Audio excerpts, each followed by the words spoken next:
सैकड़ों मुसलमानों के सर उनके तन से जुदा कर दिए, लिबास को उतार कर उनको मुकम्मल तौर पे बरहना कर दिया गया और फिर उनको हुक्म दिया गया कि वो अपने मर्दों को ईद मुबारक कहें। तड़पाया जाता था, इस तरह से तड़पाया जाता था और जिस वक्त वो चीखती थी, जो कातिल थे वहां पर, वो बाकायदा उनकी चीखों के ऊपर कहे लगाया करते थे।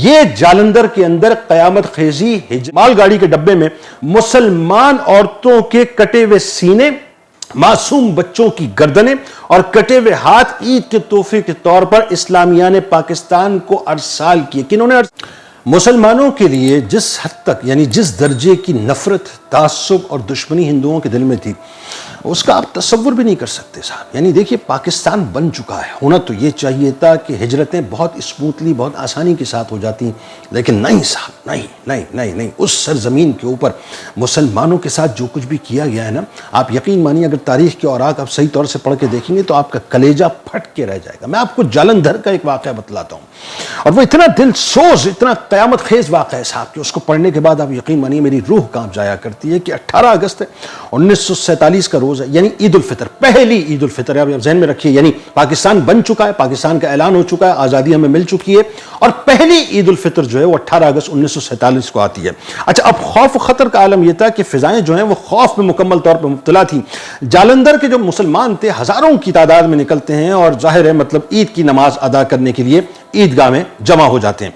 अब मंजरनामा यह है साहब कि अभी पहली रकत में वो सजदा रेज हुए थे तो आलम ये हुआ कि हिंदुओं और सिखों ने बाकायदा तलवारों से, गंडासों से, बर्छियों से और बंदूकों से मुसल्ला होकर उनके ऊपर हमला कर दिया। और आने वाहिद में मामला यह था कि सैकड़ों मुसलमानों के सर उनके तन से जुदा कर दिए गए। यानी इस तरह से वहशियाना हमला किया गया कि जिसका तसव्वुर में नहीं मिलता।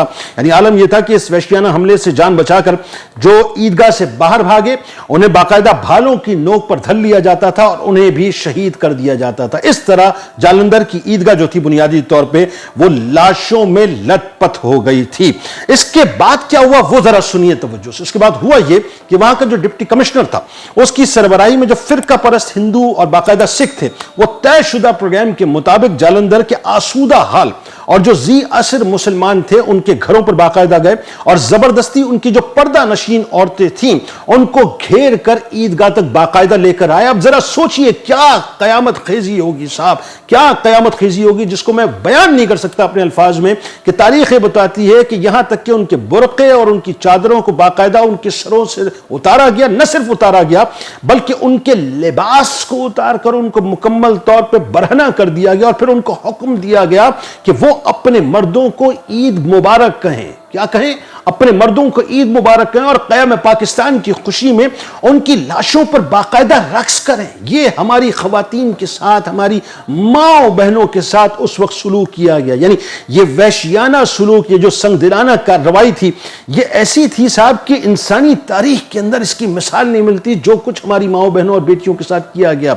यानी शौहरों, भाइयों और बेटों की लाशों पर बाकायदा उन्हें रोने नहीं दिया गया, उनसे कहा गया कि इनको ईद की मुबारक दो और बरहना होकर बाकायदा इस पर रक्स करो, यानी बाकायदा रक्स करके उनको जो है विश करो ईद की मुबारकबाद। अच्छा जी, उसके बाद उन्हीं जो बरहना हालत में ज़ाहिर है वो हया की मारी थी, पर्दा नशीन औरतें थी, तो वो जब वो बरहना थी तो वो जब वो सुकड़ने लगती थी, अपने ज़ाहिर तन को किसी तरह से ढांपने की कोशिश करती थी और एक दूसरे के साथ वो लिपटने की कोशिश, यानी खवातीन आपस में एक दूसरे के साथ लिपटने की कोशिश करती थी, पर्दा करने की कोशिश करती थी, तो उनको भालों की नोक जो है बाकायदा चुबो कर न सिर्फ एक दूसरे से अलहदा कर दिया जाता था बल्कि कचोके लगा के, यानी इस तरह से उनको तड़पाया जाता था, इस तरह से तड़पाया जाता था।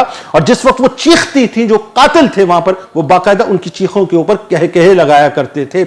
ये जालंधर के अंदर कयामत खेजी हिजरत के वक्त हुई है साहब। और मैं आपको एक और बात बताऊं, यानी ये ईद के दिन की बात है, मुसलमानों को जो तोहफा हिंदुओं और सिखों की तरफ से बाकायदा भेजा गया था, इसका तस्करा करते हुए ख्वाजा इफ्तिखार साहब लिखते हैं कि उन्होंने ईद के मौके पर हिंदुस्तान से लाहौर आने वाली एक मालगाड़ी के डब्बे में मुसलमान औरतों के कटे हुए सीने, मासूम बच्चों की गर्दनें और कटे हुए हाथ ईद के तोहफे के तौर पर इस्लामिया ने पाकिस्तान को अरसाल किए। किन्होंने अरसाल किए?